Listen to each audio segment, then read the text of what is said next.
यीशु प्रभु के सामर्थ्य नाम में हमारे सभी मसीह भाई बहनों को जय मसीह की। प्रियो, परमेश्वर ने हम लोगों को बीते हफ्ते से लेकर अभी तक संभाला है, आज का दिन दिया कि हम प्रभु को धन्यवाद दें तमाम आशीषों के लिए जो भी उसने हमें आशीषें दी हैं। हमारे परिवार में, हमारे कार्य के क्षेत्र में, हमारे बच्चों की पढ़ाई लिखाई में बहुत सारी आशीषें उसने हमें दी हैं प्रियो। सो एक एक आशीषों के लिए हमें परमेश्वर को धन्यवाद देना है, उसके कभी भी किसी उपकार को प्रियो हमें भूलना नहीं है। आज का वचन हमसे क्या बात करना चाहता है हम देखेंगे प्रियो, और परमेश्वर के वचनों का मनन करते हुए, उसके डर और भय में रहते हुए हम आत्मिक जीवन में आगे बढ़ेंगे प्रियो, उन्नति करेंगे। परमेश्वर हमसे यही चाहते हैं। आज का जो वचन है वो याकूब की पत्री, उसका 3 अध्याय, मैं 9 पद से लेकर 11 पद तक पढ़ूंगी। यहाँ पर इस प्रकार से लिखा हुआ है, इसी से हम प्रभु और पिता की स्तुति करते हैं और इसी से मनुष्यों को जो परमेश्वर के स्वरूप में उत्पन्न हुए हैं शाप देते हैं। एक ही मुंह से धन्यवाद और शाप दोनों निकलते हैं। हे मेरे भाइयों, ऐसा नहीं होना चाहिए। क्या सोते के एक ही मुंह से मीठा और खारा जल दोनों निकलता है। परमेश्वर के वचन में लिखा हुआ है, इसी से हम प्रभु और पिता की स्तुति करते हैं। हम मसीहों के लिए ये विशेष वचन है जो याकूब अपनी पत्री में बता रहे हैं कि इसी से, यानी हमारी जुबान, जीभ, इसी से जो हमारे एक विशेष अंग है, जीभ से हम प्रभु और पिता की स्तुति करते हैं, प्रभु की महिमा करते हैं। हम धन्यवाद के रूप में प्रार्थनाएं करते हैं, भजनों को गाते हैं, सुसमाचार यानी वचनों को हम पढ़ते हैं।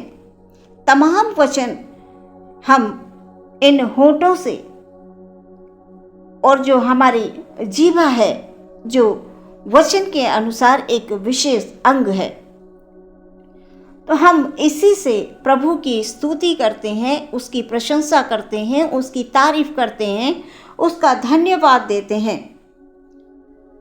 प्रियो, वचन में लिखा हुआ है, हम प्रभु और पिता की स्तुति करते हैं और इसी जीभ से मनुष्यों को शाप देते हैं। इसी जीभ से जो परमेश्वर की समानता में बनाए गए हैं। प्रियो, परमेश्वर की समानता में बनाए गए हैं, उनको हम क्या करते हैं, इसी जीभ से प्रार्थनाएं करते हैं, विनती करते हैं, दुआएं करते हैं, एक दूसरे के लिए हम प्रार्थनाएं करते हैं प्रियो। और यदि हम इसी जीभ से शाप देते हैं, उन्हें हम शाप देते हैं जिसे परमेश्वर ने अपनी समानता में बनाया। वचन ऐसा बता रहा है। हम सभी लोग जानते हैं कि मनुष्य को परमेश्वर ने अपनी समानता में बनाया, अपनी श्वास फूंक कर जीवित प्राणी बनाया। आदम को अपनी श्वास के द्वारा जीवित प्राणी बनाया प्रियो। वचन में लिखा हुआ है कि इसी से हम परमेश्वर की महिमा करते हैं और इसी जीभ के द्वारा हम गलत बातों को भी निकालते हैं। गलत बातें जो हमें नहीं निकालनी है, जो प्रभु को पसंद नहीं है। कई बार हम बोल जाते हैं, दिन भर में पता नहीं कितनी बार हम गलत बातों को मुंह से निकालते हैं जो हमें नहीं निकालना चाहिए।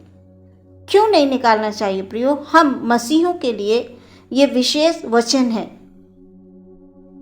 कि इस जीभ से हम प्रार्थना करते हैं, इस जीभ से हम वचन पढ़ते हैं। सुबह शाम हमारा नियम होता है कि हम वचन को पढ़ते हैं, हम प्रार्थना करते हैं। सुबह उठते हैं तब प्रार्थना करते हैं, शाम में सोने जाते हैं तब प्रार्थना करते हैं, विशेष सभाओं में जाकर हम प्रार्थना करते हैं, परमेश्वर को धन्यवाद देते हैं।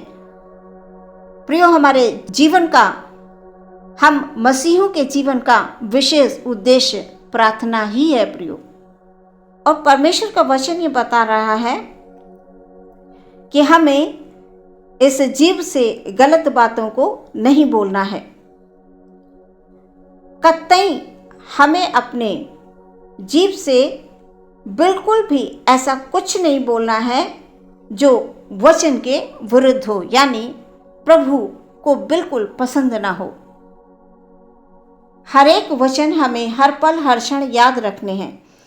याकूब की पत्री में ये लिखा हुआ है, वो हमसे पूछ रहा है, क्या सोते के एक ही मुंह से मीठा और खारा जल दोनों ही निकलते हैं? याकूब हम लोगों से पूछ रहा है प्रियो, जो लोग इन वचनों को पढ़ते हैं उनसे पूछ रहा है, जो मसीह पे विश्वास रखते हैं उनसे पूछ रहा है कि क्या एक ही सोते से दो तरह का पानी निकल सकता है क्या?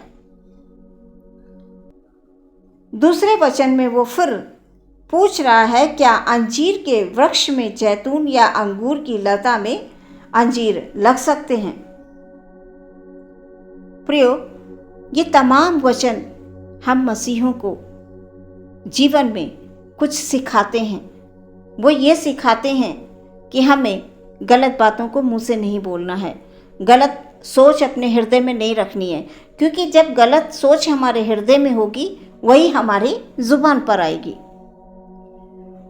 परमेश्वर के हर एक वचन को हमें ध्यानपूर्वक समझना है प्रियो, कि आखिर ये वचन हमसे कह क्या रहा है, हमारे लिए कौन सा उद्देश्य है इस वचन के द्वारा।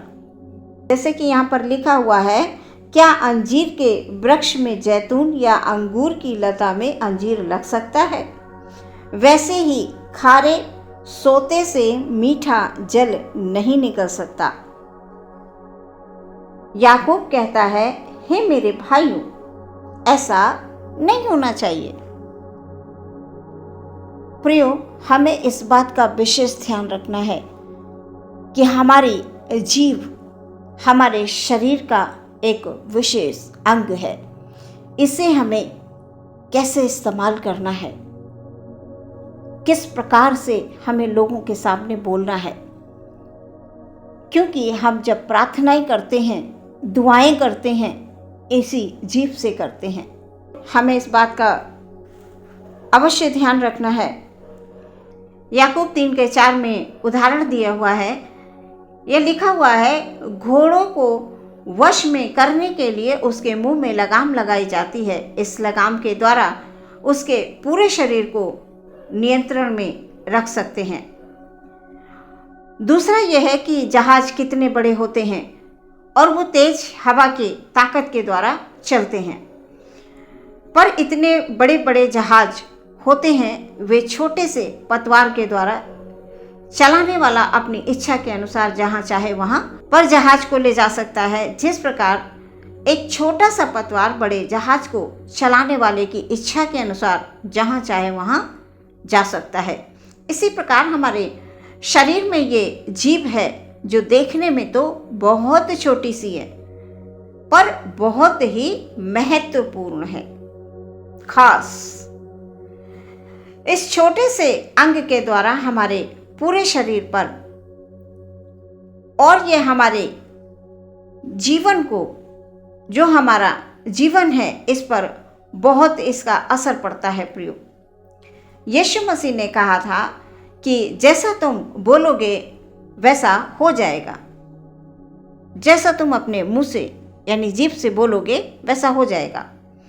हमें इन बातों का ध्यान रखना है प्रियो, कि इस जीभ से किसी की भी निंदा नहीं करनी है।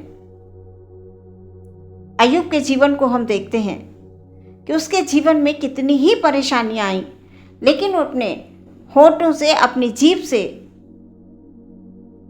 कभी भी अय्यूब ने परमेश्वर की निंदा नहीं की। किसी को हमें गाली नहीं देना है, किसी को हमें बुरा नहीं बोलना है। हमेशा हम गलत बातों को बोलकर अपने को ही हम दोषी ठहरा लेते हैं। प्रियो, हम परमेश्वर की निंदा कर बैठते हैं, क्योंकि परमेश्वर ने अपने ही समानता में मनुष्य को बनाया और हम उसी की निंदा करते हैं और जब हम उसकी निंदा करते हैं, उस मनुष्य को हम बोल रहे हैं, उसे हम शाप दे रहे हैं, प्रियो परमेश्वर का वचन ये कह रहा है कि हमें ऐसा नहीं करना है। कई बार हम गलत बोलकर अपनी इस जीभ से दूसरों को बहुत दुख पहुंचा देते हैं। हम ये करना तो प्रियो नहीं चाहते हैं, लेकिन हमसे हो जाता है। हम करना नहीं चाहते, लेकिन हमसे हो जाता है। इसका प्रभाव हमारे जीवन पर पड़ता है। वचन में लिखा हुआ है, इसी से हम प्रभु और पिता की स्तुति करते हैं और इसी से मनुष्यों को शाप देते हैं जो परमेश्वर की समानता में बनाए गए हैं। ऐसा परमेश्वर के लोगों को बिल्कुल नहीं करना है, ऐसा वचन बताता है। इसलिए हमें इन बातों का ध्यान रखना है। प्रियो, वचन ये बता रहा है कि जो मन के अंदर है, यानी जो हमारे मन में है, वो बाहर निकलता है। भला मनुष्य अपने मन के भले भंडार से भली बातों को निकालता है और बुरा मनुष्य बुरे भंडार से बुरी बातों को निकालता है। प्रियो, हमें सावधान रहना है। अपनी इस जीव के प्रति हम अपने मन के भंडार में भली बातें, अच्छे विचार, अच्छी सोच हम रखें, ताकि हमारी जीभ से सदैव अच्छी बातें निकलें। अच्छी बातें जो हमारे जीवन को भी सुरक्षित रखें और जो सुनता है उसके जीवन को भी सुरक्षित रखें। और जीवन में हम हमेशा सावधान रहें, ताकि परमेश्वर में हमेशा हम बढ़ते जाएं। आमीन। आइए प्रियो, हम अपनी आंखों को बंद करेंगे और प्रार्थना करेंगे। धन्यवाद, धन्यवाद, धन्यवाद, धन्यवाद के साथ परमेश्वर, हालेलुया, हालेलुया, हालेलुया। आपके चरणों में आते हैं परमेश्वर। आपको बीते समय की तमाम आशीषों के लिए धन्यवाद देते हैं। आपने हम सबको तमाम बीमारी, दुख, तकलीफ़ों से बचा कर रखा है। परमेश्वर, आपका बहुत बहुत धन्यवाद। परम पवित्र सर्वसामर्थी परमेश्वर, हालेलुया, हालेलुया। ये तमाम अवसर हमें प्रभु आपकी ओर से मिलते हैं। हम अपने सभी भाई बहनों को आपके हाथों में समर्पित करते हैं और प्रार्थना करते हैं पिता, कि हम अपनी जीव का विशेष करके ध्यान रखें कि इस जीव से कभी भी कोई गलत बात ना निकले। प्रभु, मन के भंडार में कभी भी गलत विचार ना हो, क्योंकि जब मन के भंडार में गलत बातें होंगी तो वो मुँह से गलत ही निकलेगा।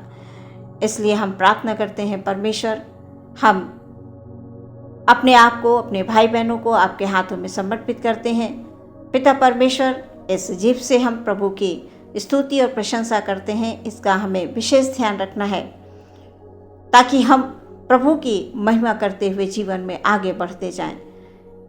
कभी भी ऐसा कोई काम ना करें, ऐसी कोई बात ना बोलें जो हमारे प्रभु की दृष्टि में घृणित हो।